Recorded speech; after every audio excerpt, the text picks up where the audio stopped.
Asia ఖండంలోనే అతిపెద్దదైన అత్యంత ప్రతిష్టాత్మకమైన సమ్మక్క సారక్క మేడారం జాతర ప్రపంచవ్యాప్తంగా తెలిసిందే.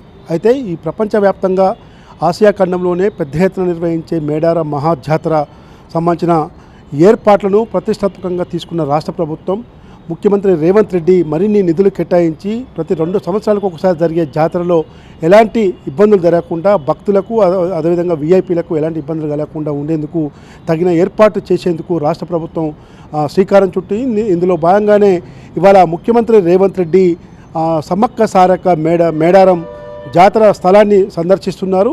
అక్కడ ఉన్న ఆదివాసులతో పాటు ఇతర పెద్దలు తర్వాత సమ్మక్క సారలక్క గద్దెలను దర్శించుకొని అనంతరం ఏర్పాట్లను పరిశీలించి చాలా కీలక స్థాయి సమీక్ష సమావేశం నిర్వహించారు. అయితే ముఖ్యమంత్రి హోదాలో మాత్రం చరిత్రలోనే ఇది తొలిసారి అని చెప్తా ఉన్నారు. అసెంబ్లీ ఎన్నికలకు ముందు పాదయాత్రలో భాగంగా అప్పటి పిసిసి ప్రెసిడెంట్ ఇప్పటి ముఖ్యమంత్రి రేవంత్ రెడ్డి సమ్మక్క సారక్కలను దర్శించుకొని రాష్ట్రంలో అధికారంలోకి రావాలని కోరుకున్నారు. అందులో భాగంగానే ఏదైతే కోరుకున్నట్టు జరిగిందో ముఖ్యమంత్రి రేవంత్ రెడ్డి ఇవాళ సమ్మక్క సారక్క మేడారం సందర్శించి అక్కడ ఉన్నత స్థాయి అధికారులతో పాటు సంబంధిత మంత్రులు, ఎమ్మెల్యే, ఎమ్మెల్సీలు, ఆదివాసీ సంఘాలు తర్వాత ఇతర పెద్దలతో కూడా చాలా కీలక స్థాయి సమీక్ష సమావేశం నిర్వహించారు.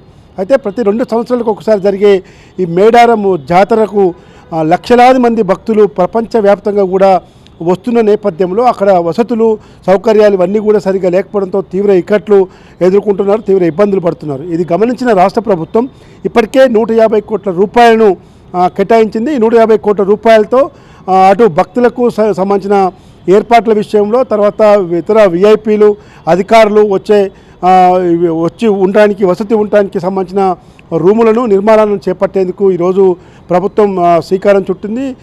ఇందులో భాగంగానే ఇవాళ ముఖ్యమంత్రి రేవంత్ రెడ్డి మధ్యాహ్నం మేడారంకు చేరుకుంటారు. మేడారంకు చేరుకొని అక్కడ జిల్లా కలెక్టర్తో పాటు ఇతర ఎండోమెంట్ అధికారులు తర్వాత జిల్లాకు చెందిన మంత్రులు సీతక్క, కొండా సురేఖతో పాటు జిల్లా ఇన్ఛార్జి మంత్రి పొంగులేటి శ్రీనివాసరెడ్డి, ఆ జిల్లాకు సంబంధించిన ఎంపీలు, ఎమ్మెల్యేలు, ఎమ్మెల్సీలు, రాజ్యసభ సభ్యులు, ఇతర ప్రజాప్రతినిధులందరితో కూడా కీలక స్థాయి సమీక్ష సమావేశం నిర్వహిస్తున్నారు, ఇతర ఎండోమెంట్ అధికారులు కూడా.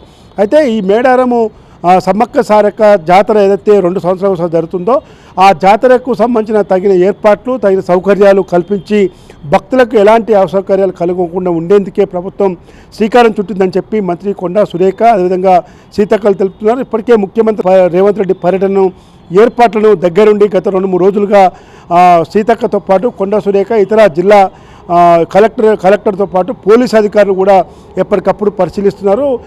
దేవాదాయ శాఖ కమిషనర్ శైలజ రామయ్యర్ కూడా ముఖ్యమంత్రి రేవంత్ పర్యటనను జయప్రదం చేసేందుకు కూడా దేవాదాయ శాఖ ఆధ్వర్యంలో కూడా అన్ని ఏర్పాట్లను చేయడం జరిగింది.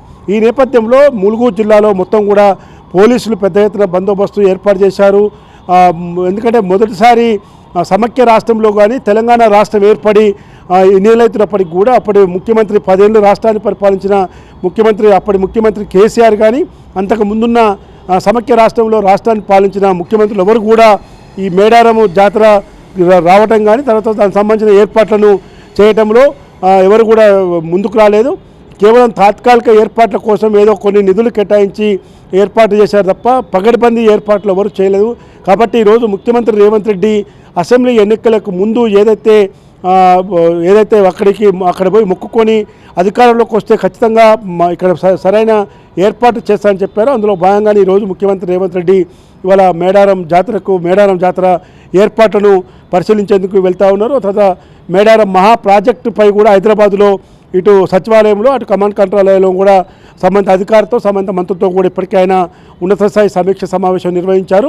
ఇవాళ నిర్వహించే సమీక్ష సమావేశంలో మాత్రం ప్రభుత్వం చాలా కీలక నిర్ణయాలు తీసుకొని పలు అభివృద్ధి పనులను ఏ విధంగా మొదలు పెట్టాలి, ఏ రోజు శంకుస్థాపనలు చేయాలి, ఎప్పటిలోపు పూర్తి చేయాలని దానిపైన దృష్టి సారించేందుకే ముఖ్యమంత్రి రేవంత్ రెడ్డి ఇవాళ మేడారం వెళ్తున్నారు. శ్రీకాంత్తో Ramulu, metro TV news, Hyderabad.